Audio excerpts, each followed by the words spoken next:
Bonjour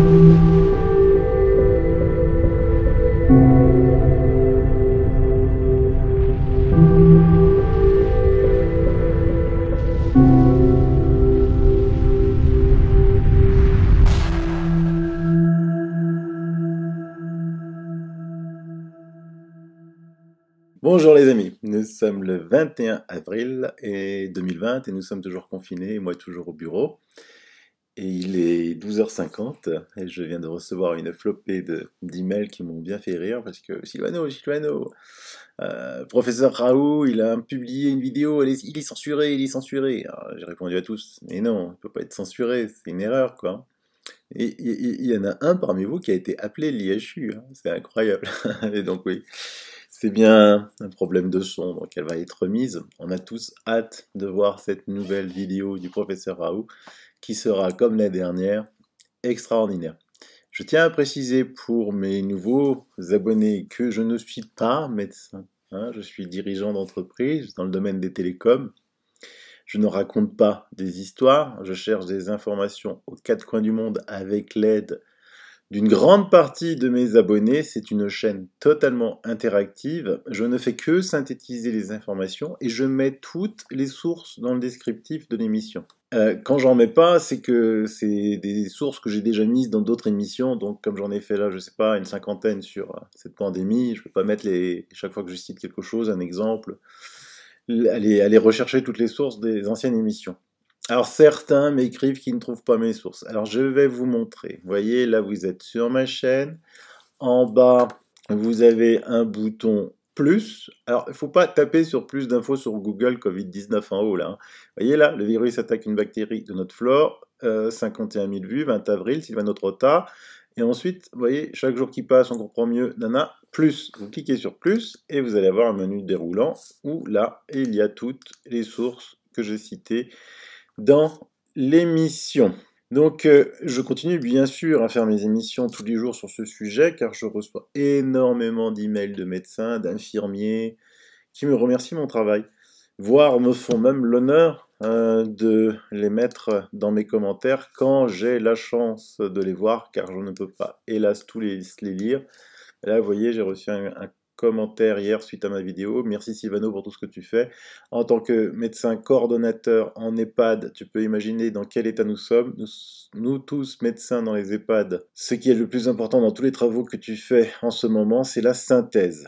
Voilà, nous avons une grande difficulté à faire car il est bien difficile de lire des textes après 10 à 15 heures de travail. Donc ce travail de synthèse de texte est évidemment très précieux en ces moments difficiles. Moi, c'est juste hallucinant de voir l'organisation, on va en reparler, de l'Europe, de l'OMS, du ministère de la Santé française, que ce soit moi qui sois obligé de faire ça. Donc on va quand même tout de suite commencer, parce que je sais qu'il y a des médecins qui sont très pressés, qui n'ont pas le temps de regarder peut-être la totalité de mon émission, une nouvelle thérapie qui fonctionne à merveille. Alors il s'agit de quoi? Il s'agit de plasma. Le plasma que l'on a pris à des personnes qui ont été atteintes du Covid et qui en sont guéries. Il y a deux hôpitaux dans le monde qui sont très en avance sur cette technologie. C'est l'hôpital de Mantova et de Pavie, en français Mantoue et Pavie. Vous voyez, les essais ont commencé déjà. L'article, il est tout en bas, daté du 31 mars 2020. Et ce matin, j'ai vu une interview du médecin qui dirige ces tests, Giuseppe De Nonno, et je vous mets dans les liens son interview ainsi que les premiers articles qui sortent. Donc en fait, le plasma sanguin, c'est quoi? On prend des donneurs volontaires, on leur extrait juste la partie liquide du sang, hein, on leur prend pas les globules rouges et tout ça, tout ça. Et donc, ce qui est intéressant, c'est les cytokines et les anticorps, et ils transfusent ça, pour l'instant, aux patients très graves, hein, en phase quasiment finale. Et apparemment, ça agit de suite, quoi, hein. C'est très, très, très puissant. Les malades guérissent très vite. Donc, au début, ils avaient fait ça pour une vingtaine de patients. Maintenant, c'est monté à plus grande dose. Donc ils disent que c'est une technique qui est complètement antique, hein, qui avait déjà été utilisée dans le cas de la grippe espagnole, je crois, et qui petit à petit avait été abandonné. On ne sait pas trop pourquoi, certainement avec les problèmes liés au sang. Et donc là maintenant, avec les nouvelles techniques de purification de sang qu'il y a, ça marche super bien. Et donc le docteur, il est vraiment, ils sont vraiment très contents parce qu'il y a plein d'hôpitaux dans le monde entier qui les appellent pour avoir le protocole. Il est au point, hein. Il dit qu'il ne comprend pas pourquoi c'est pas fait partout maintenant dans le monde. Moi non plus, je comprends pas, parce que là je viens d'avoir une notification ce matin des dernières nouvelles d'Alsace, parce que moi j'habite en Alsace, vous voyez, du placement prélevé à Strasbourg sur des personnes guéries du coronavirus. À Strasbourg, des soignants guéris du Covid-19 ont accepté de donner leur plasma pour tester la capacité thérapeutique des anticorps développés contre le coronavirus. Et donc là, ça date de ce matin 6 heures. Alors, moi, je voudrais bien savoir, à quoi sert l'OMS, quoi? Organisation mondiale de la santé. Ça sert à quoi? À annoncer des fake news dès le départ? Ils peuvent pas coordonner, toi tu testes ça, toi tu testes ça, toi tu testes ça dans le monde, plutôt que de lancer 12 milliards de tests, là, on est le 21 avril. Ils en sont à faire des tests alors que d'autres guérissent. Vous, les généralistes, vous guérissez avec les antibiotiques, d'autres avec l'hydroxychloroquine plus les antibiotiques. Raoult a des résultats spectaculaires ainsi que dans le monde entier avec son protocole. Le plasma il marche. Je vous ai montré aussi l'Avigan qui marche au Japon. Et l'OMS et l'Europe. Qu'est-ce que fait l'Europe? Alors l'Europe, elle est capable de vous dire combien de trous il doit y avoir dans un gruyère au niveau européen. Et là, ils font quoi? Ils peuvent pas organiser ça? Alors, ce qui est drôle, c'est qu'ils travaillent, ces hôpitaux italiens, main dans la main depuis le début, avec d'autres hôpitaux dans le monde entier. Euh, il n'y en a pas un d'européen, quoi. Il n'y en a pas un d'européen. Donc, ils disent que les Russes sont très en avance sur ce protocole. Ils iraient même jusqu'à faire une sorte de plasma synthétique. Donc là, le docteur De Bono, Dedono, n'est pas tellement pour. Il dit qu'il préfère celui qui est issu du corps. Et les Russes l'enrichissent avec de la vitamine C et de la vitamine D. Voilà. Donc c'est bien, c'est des bonnes nouvelles parce que ça marche vraiment, c'est assez spectaculaire. Je vous laisse les liens et l'interview qui a été réalisée ce matin. Alors évidemment c'est en italien, mais si vous avez envie d'avoir... si vous avez envie vraiment de... S'il y a quelque chose que vous ne comprenez pas, vous me demandez, j'essaierai de vous traduire, parce que c'est quand même un petit peu des termes techniques, et moi je ne suis pas médecin. Alors là aussi, je tiens à préciser quelque chose. C'est que moi je suis un peu entre les deux, quoi, hein. D'un côté, vous avez les fake news que vous entendez tous les jours à la radio et à la télé, ça maintenant vous le savez. Et de l'autre côté, je suis poussé par les théories les plus conspirationnistes de l'autre côté, quoi, hein. Donc ils me disent, mais viens nous voir nous, parce que t'es bon, toi. Ben non, oh non, marche pas comme ça, les affaires. Moi, déjà, je fais ce que je veux, hein. Personne ne m'influence. Personne ne m'a jamais dit ce que je devais faire. Donc, qu'est-ce qu'ils disent de l'autre côté, là? Ils disent que il n'y a pas de pandémie, que c'est un faux virus, quoi. Alors, j'aimerais vous dire quelque chose. Si c'était un faux virus, la technique du plasma ne marcherait pas. D'accord? Parce que vous avez beau dire que les tests, ils sont bidons, que c'est pas un virus qui détecte. Oui, les tests ne sont pas fiables, je suis d'accord, je connais la précision des tests, précisément. Mais là, par contre, on parle de plasma, quoi. C'est-à-dire qu'on récupère dans le sang de quelqu'un des anticorps qui ont déjà lutté contre le virus. Et donc, si c'était un faux virus, ça marcherait pas. Donc, votre théorie, elle est échec et mat, rien qu'avec ça. Arrêtez un petit peu d'aller dans des théories tous les jours, là. Oh là là.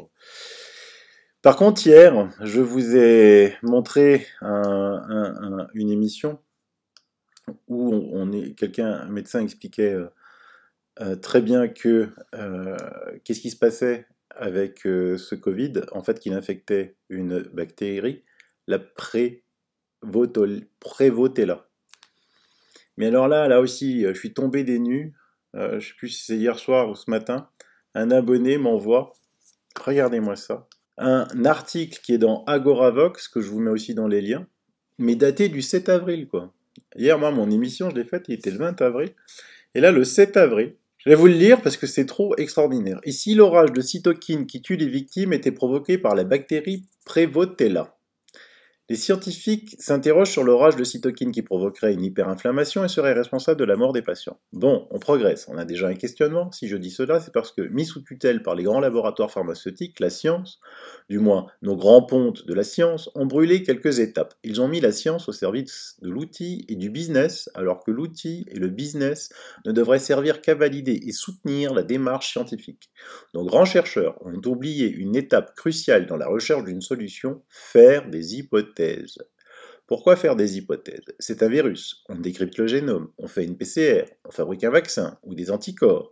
Qu'il y ait des paramètres très particuliers comme l'épidémiologie ou la symptomologie, aucune importance. Pourtant, cela pourrait expliquer que vous ne trouviez pas la bonne solution, ni dans 2 mois, ni dans 6 mois d'ailleurs. Tout au plus, nous vendrez-vous des vaccins annuels comme celui de la grippe, dont l'efficacité serait aussi relative que la vôtre, vous, les grands pontes des grands laboratoires. Cela fait 1 mois que l'on est confiné. Il y a plus de 7500 morts. Il a écrit le 7 avril. Hein.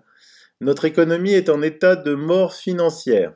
Et vous nous proposez d'attendre 6 mois des essais randomisés. Alors ne m'en veuillez pas, mais je ne vais pas vous abandonner mon instinct de survie.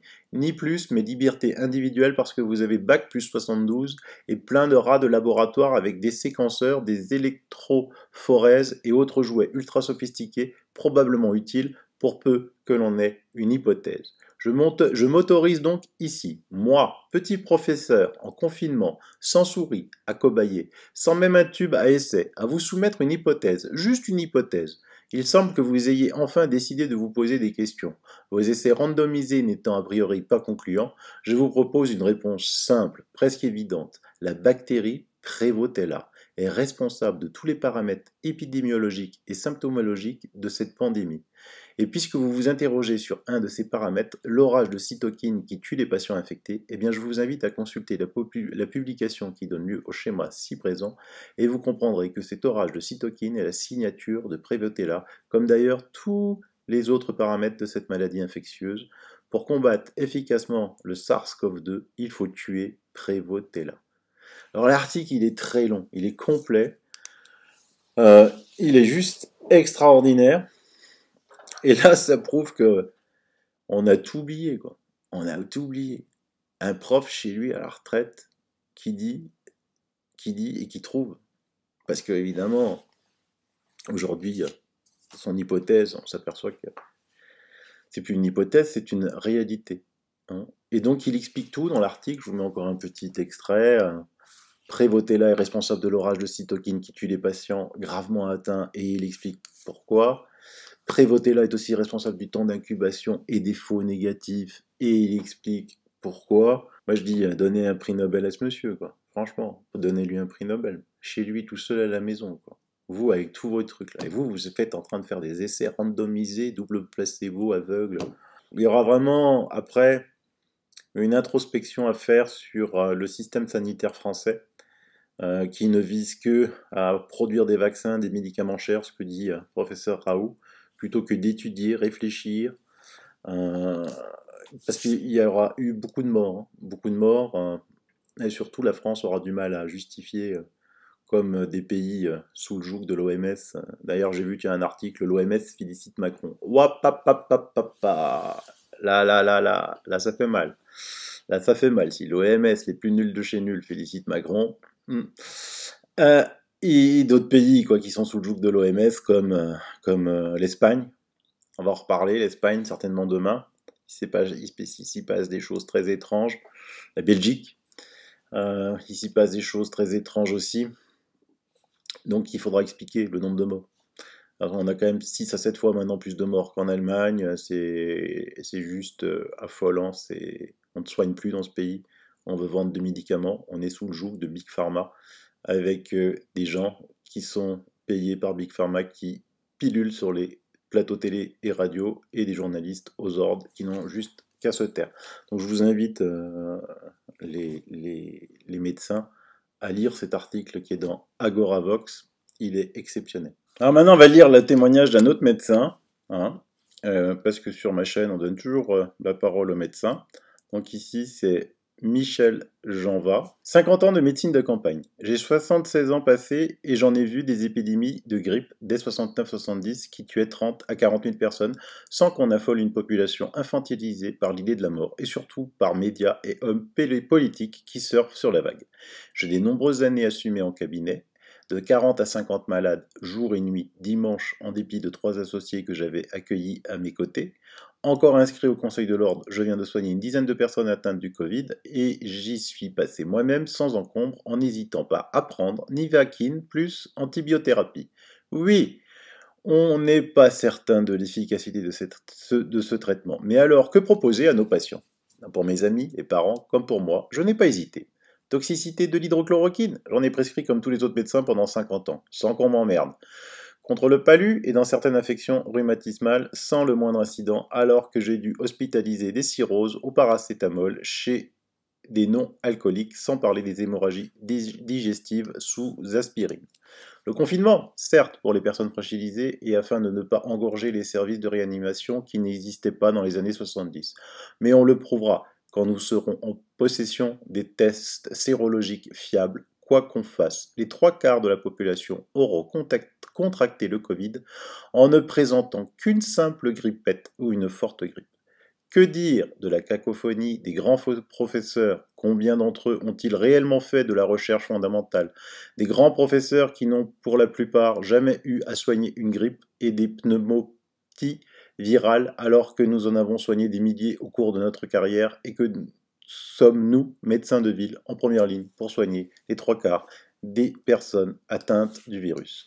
Oui, qu'ont-ils à proposer alors qu'on laisse le médecin de famille responsable faire son boulot sans lui interdire tel ou tel produit, ou alors qu'on lui interdise le droit de soigner?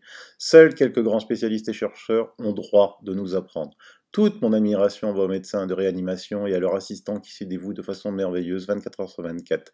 Mais si au jour, il se confirme que Nivaquine et Plaquenil ont une efficacité même relative contre le Covid, alors nous serons en droit d'accuser tous ceux qui nous l'ont interdit d'avoir mis en danger la vie de centaines de milliers de malades et voire de les traduire en justice. Car pour avoir été maire pendant 19 ans et conseiller régional 12 ans, je doute de l'esprit de culpabilité de certains grands élus. Docteur Jean-Louis Bellaton.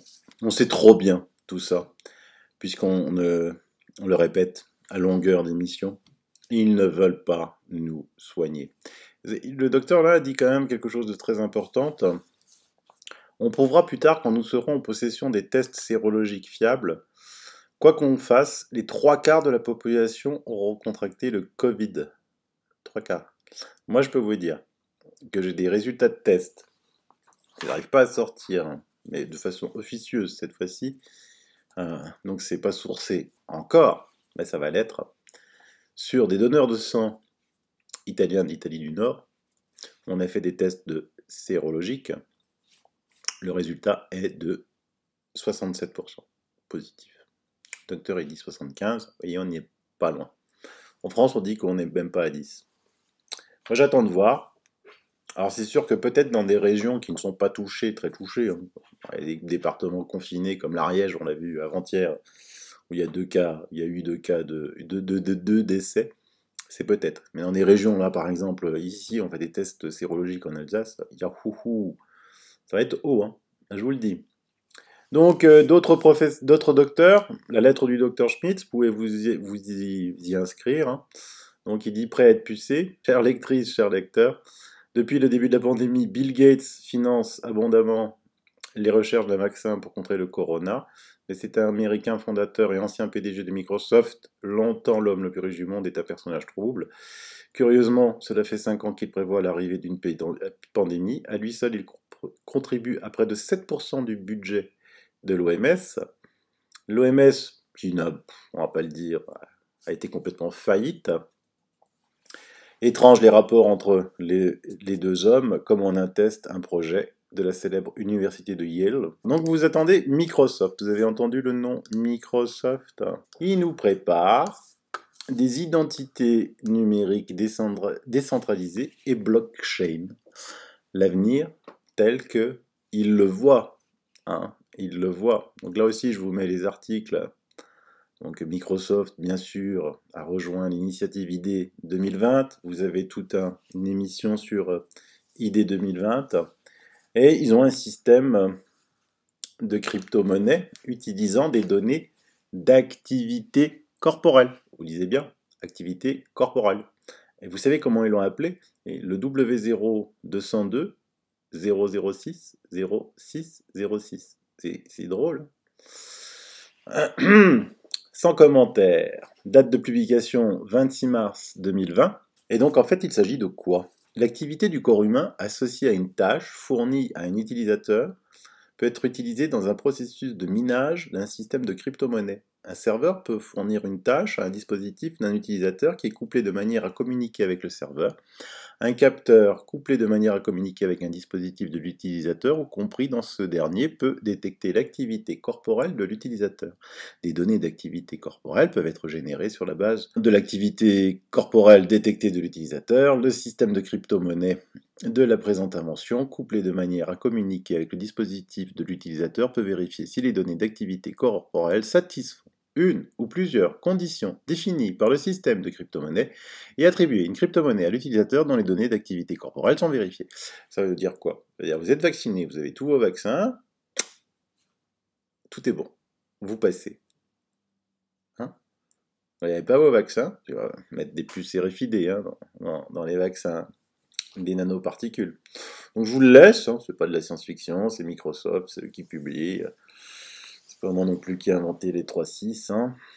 Et donc, c'est pas en France que vous allez entendre, et là je me répète à longueur d'émission, qu'il y a beaucoup de plaintes déposées contre Bill Gates, y compris de la Maison Blanche. Donc si Trump a supprimé les dons, les fonds à l'OMS, croyez-moi qu'il y a une guerre aux États-Unis, mais c'est juste hallucinant, vous pouvez pas vous imaginer.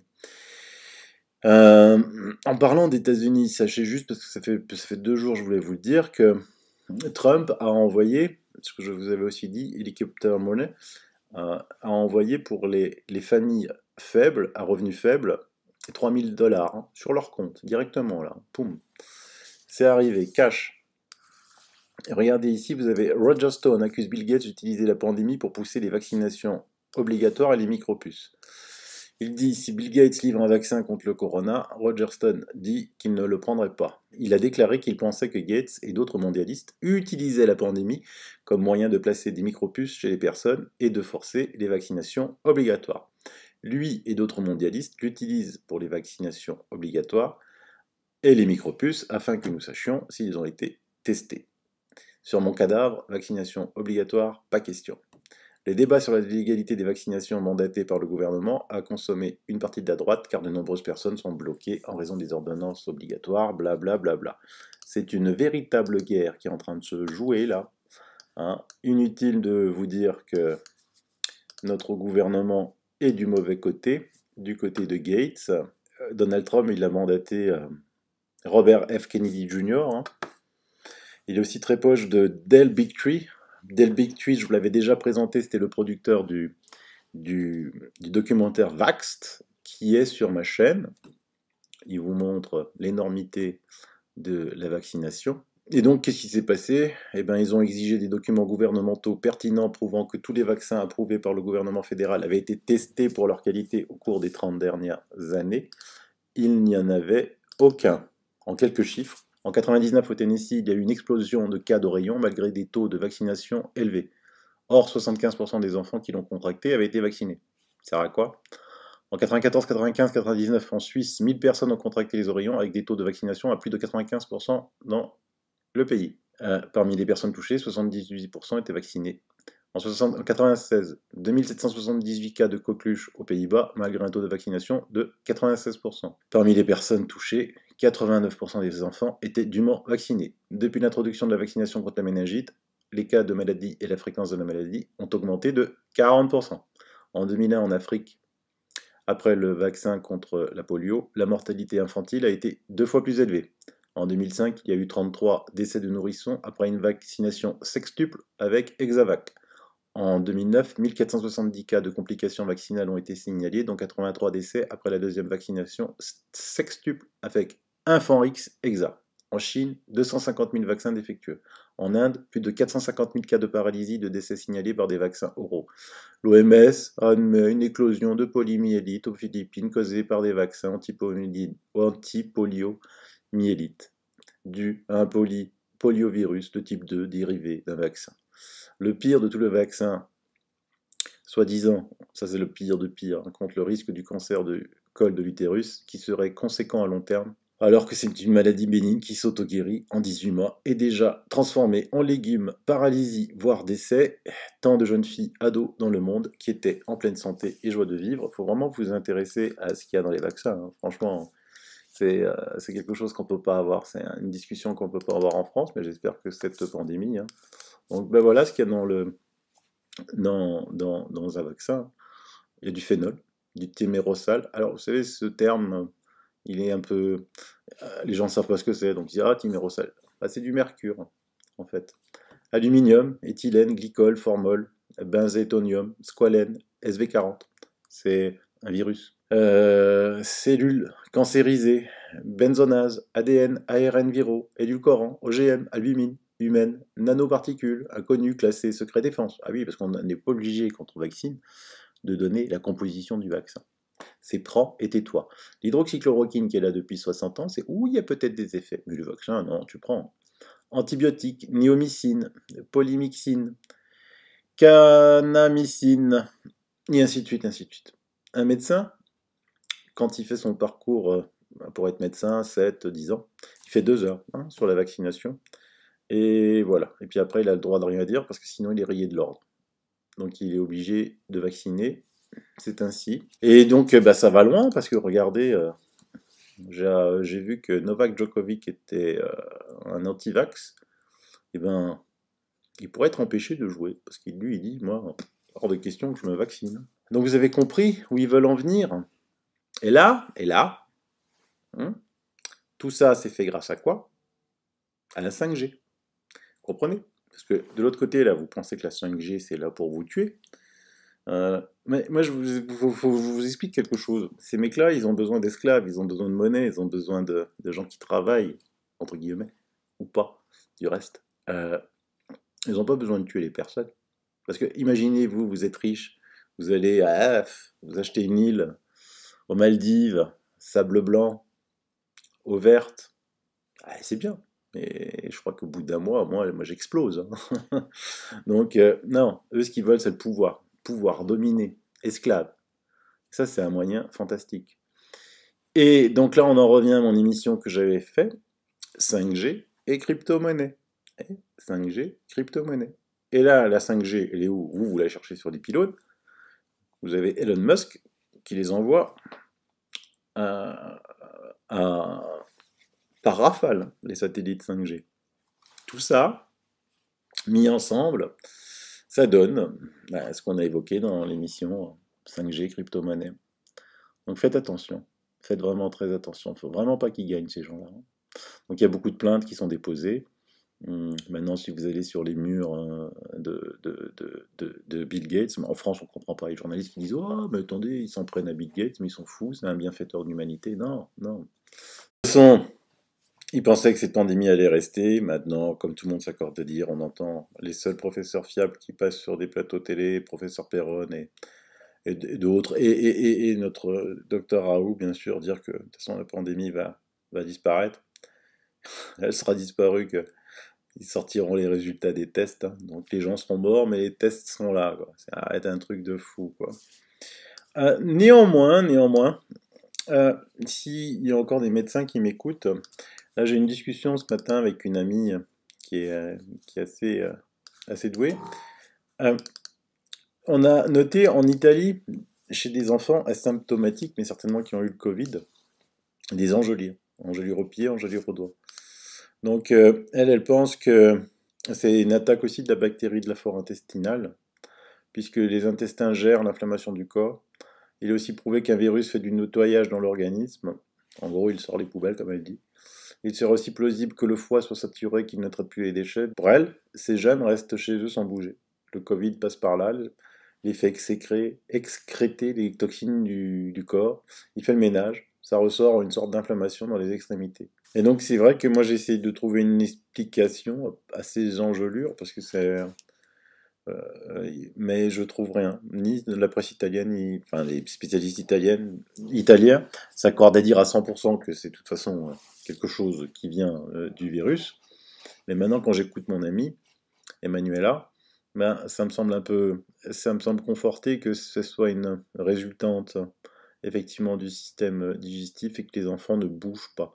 Hein, on l'a aussi vu dans mon antépénultième émission quand l'infirmière disait «Oh mais alors si mes petits vieux ils bougent pas, il faut que j'ai des bas de contention, on me l'a pas dit, il faut pas qu'ils restent dans le lit, il faut qu'ils bougent», je sais pas si vous vous en souvenez. Donc je pense que tout est lié avec ce problème d'angélure qu'ils ont. Si d'autres vous avez des idées, n'hésitez pas, vous me dites, il n'y a pas de souci. On va finir en roue libre avec une belle nouvelle, regardez ça, entre Padoue et Trévise, ça retourne. Ben voilà, le nord-est de l'Italie, comme je vous l'ai annoncé, est réouvert. C'est assez drôle à lire. Je vous lis juste un truc. Dieu, combien nous voulions entendre ce bruit, celui du trafic. Et hier matin, le long de la route régionale qui relie Padoue à Trévise, nous nous sommes réveillés avec un semblant de normalité en plus. À Padoue, dans la zone industrielle et dans les communes voisines, le monde ne semble pas s'être arrêté.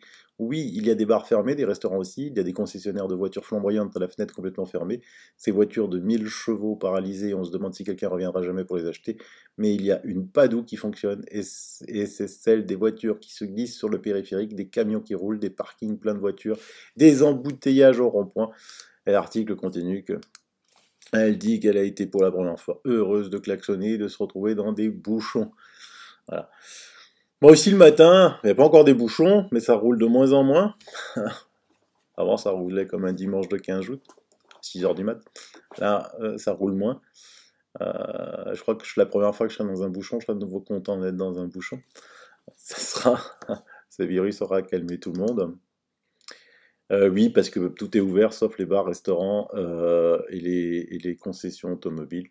Bon, je ne sais pas vraiment pourquoi. Mais ça va ouvrir la semaine prochaine aussi. Et donc, moi, je ne pensais pas une fois dans ma vie voir ce genre d'infos. Voilà, États-Unis, pourquoi le prix du baril de pétrole est devenu négatif. Il faut que vous le sachiez. Hier soir à la clôture, le prix du baril de pétrole était à moins 37 dollars. C'est pas une erreur, c'est moins 37 dollars. C'est un prix négatif. Je vous avais mis sur ma mur Facebook, il est à 4 dollars, il est à 0 dollars, il a fini à moins 37 dollars. Aujourd'hui, à l'ouverture, il est remonté. C'est parce qu'on vend, on avance ou on perd. Vous savez, en bourse, vous pouvez acheter une action 100, donc vous donnez 100, et en espérant qu'elle monte à 120, donc vous gagnez 20. Si elle chute à 80, vous avez perdu 80. Mais vous pouvez aussi, si vous n'avez pas d'action, la vendre. Vous ne l'avez pas, mais vous la vendez. Vous dites, moi je la vends à 100. Donc vous savez que le marché va être baissier dans le mois. Vous l'achetez quand elle va chuter, donc vous l'achetez à 80. Et comme vous l'avez vendu à 100, vous gagnez 20. La bourse, c'est un peu... Et voilà, donc hier il a clôturé parce que les contrats étaient finis.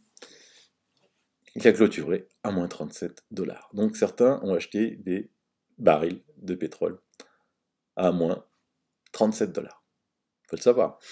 Un monde de fous, je vous le dis, c'est un monde de fous.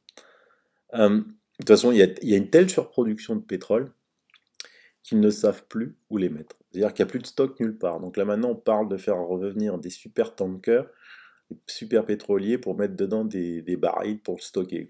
C'est un truc de malade qui se passe. Mais ça pose quand même deux questions, quoi. Ça pose, on pensait que c'était quelque chose qui... Si on reprend les publications d'il y a 20 ans, on disait le pétrole, il n'y en aura plus, quoi. Il faut vite trouver autre chose. L'horizon est à 2020, 2030, 40. Le plus optimiste 2050. Et là, on voit qu'il y en a tellement qu'on ne sait même plus quoi en faire.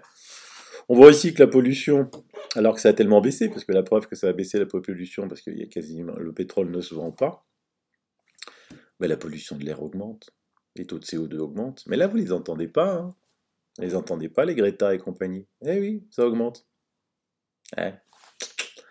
Mon émission, la, la vérité cachée de Vénus, Mars, les cycles de l'univers, les cycles de la Terre. L'activité humaine n'a strictement rien à voir avec le réchauffement climatique. La preuve, c'est une pandémie qui nous le prouve. Et là, Évidemment, ça ne fait pas les grands titres, hein, mais vous allez pouvoir trouver quand même dans Google quelques articles en disant on comprend pas trop, quoi. Qu'est-ce qui se passe? Pourquoi la pollution augmente? Il y a des régions, les microparticules fines, tout ça, tout ce qui était lié au trafic, il n'y en a plus. Je vous l'ai aussi dit que j'entends des gens qui disent: «Oh, mais moi, je ne veux pas envoyer mes enfants à l'école, moi j'ai peur, moi j'ai peur.» Mais attendez, les enfants, ça fait le 11 mai, ça fera quasiment 2 mois qu'ils sont confinés avec leurs parents ou leurs grands-parents, peu importe. Donc, si au bout de 2 mois ils sont pas malades, et les parents non plus, mais les grands-parents non plus, bah, c'est pas en sortant que ça veut dire qu'ils sont sains. Donc, s'ils vont à l'école, les professeurs, ils vont être accueillis par des profs, des surveillants, qui eux aussi ont été confinés 2 mois. Donc, si ces gens-là sont confinés 2 mois, ils sont plus malades, hein. Donc on peut toujours dire oui, mais alors s'il y en a un qui va faire des courses entre, il chope le Covid. Oui, ben dans ce cas-là, on bouge plus, quoi. On bouge plus, faut rester à la maison tout le temps, parce qu'il y a aussi la grippe, il y a aussi les accidents de la route, il y a aussi les accidents domestiques. Non, mais c'est juste hallucinant. Donc il n'y a aucun risque, vraiment aucun risque. Voilà. Et je vous dis à demain, après-demain, après-demain, en confinement. Faut que ça s'arrête, faut que ça s'arrête. J'ai envie de faire autre chose. Franchement, j'ai envie de faire autre chose, mais faut pas lâcher, faut pas lâcher, quoi. Et ça me gave, honnêtement, ça me gave. Allez, bisous, bye bye.